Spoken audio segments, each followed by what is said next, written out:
Aujourd'hui, c'est ce moment du mois où nous avons des informations sur le prochain chapitre du manga Boruto to Blue Vortex. Le chapitre sort officiellement le 20 de ce mois, ce qui signifie qu'entre maintenant et le 19, nous sommes en alerte spoiler pour le manga. Étant donné que le 20 tombe un lundi ce mois-ci, les spoilers complets sortiront probablement plus près de ce week-end. Alors gardez les notifications activées pour recevoir l'analyse complète des spoilers quand nous aurons tout dans son contexte complet.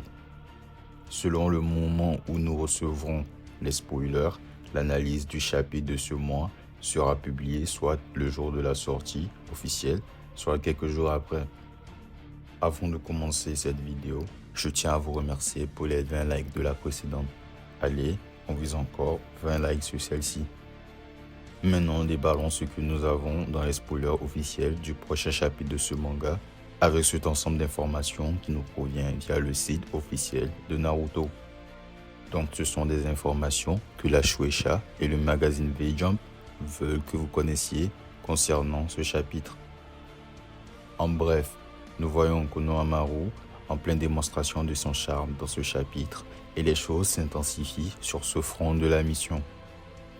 Quelque part, Azuma nous regarde depuis le paradis des ninjas, fière, alors que son neveu fait rougir Masori au point qu'elle ne peut même pas le regarder dans les yeux. Mais, comme nous allons en parler dans un instant, les choses ne sont pas tout à fait ce qu'elles semblent être. Elle lui dit que plus le temps passe, plus elle se sent à l'aise avec Konohamaru. Au début, être près de lui la mettait mal à l'aise et elle n'était pas sûre de ce qui provoquait ses sentiments. Mais au fil du temps, Konohamaru lui a donné un sentiment de confort et de familiarité. Ce qui est intéressant ici, c'est la combinaison du malaise de Konohamaru qui ressent au moins un certain poids d'avoir à jouer avec les sentiments de Masori et la façon dont cela se reflète dans son expression.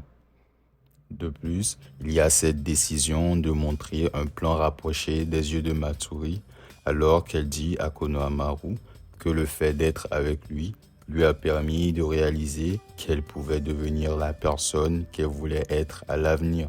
Ainsi, nous avons les sentiments de Matsuri qui se déversent à un rythme très rapide au point qu'elle commence à se sentir à l'aise avec Konohamaru. Mais d'un autre côté, juste en surface, elle parle de Konohamaru qui lui a fait réaliser qu'elle pouvait devenir la personne qu'elle voulait être dans le futur. À première vue, on pourrait penser elle parle de tomber amoureuse de Konohamaru et du fait de sa présence qui lui donne des papillons dans le ventre.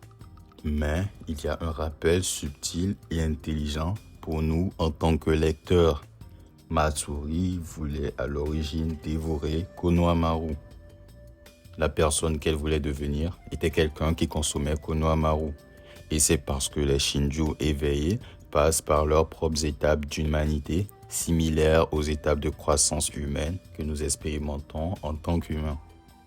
C'est pourquoi, il y a quelques chapitres, Amado semblait tellement fasciné lorsqu'il parlait de la façon dont les Shinju cherchaient à expérimenter l'humanité et à évoluer de manière qu'ils n'auraient jamais cru possible. Ce qu'ils vivent en ce moment est totalement nouveau pour eux.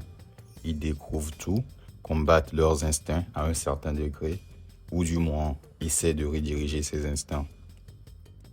Ils croient que manger la cible présente dans leurs esprits les aidera à mieux comprendre ce qu'ils sont censés être. Et cela est lié à la façon dont fonctionne le chakra qui est connecté à l'esprit et aux émotions. L'amour est une émotion puissante et cela affecte Matsuri au travers des sentiments qu'elle développe. Mais il y a juste assez d'éléments dans tout cela pour qu'on se demande si ces deux histoires montrent que Matsuri pourrait changer grâce à ses sentiments pour Konohamaru ou si elle finira par céder à ses instincts et tentera de le dévorer, car cela lui permettrait de mieux comprendre ce qu'elle est censée devenir. L'inconfort de Konohamaru vis-à-vis de Matsuri, sachant qu'il devra probablement la tuer, et l'inconfort grandissant de Matsuri vis-à-vis de Konohamaru, alors que l'amour qu'elle ressent pour lui prend le dessus malgré ses désirs de le consommer. Ces éléments finiront par exploser et rendent les choses très compliquées. Pour Konohamaru, voir Matsuri de cette manière est un rappel direct et troublant des sentiments de Moegi pour lui, sentiments qui proviennent de quelqu'un qu'il connaît depuis des décennies. Dans la chronologie actuelle, nous sommes 19 ans après les événements de Naruto Shippuden. Pourtant, il n'a jamais remarqué ces sentiments jusqu'à présent. Konohamaru n'aura pas d'autre choix que d'attaquer Matsuri à un moment donné, car les Shinjo développent une compréhension croissante des émotions humaines, mais ils désirent ultimement apprendre davantage, ce qui, selon leur instinct, implique de consommer leur cible.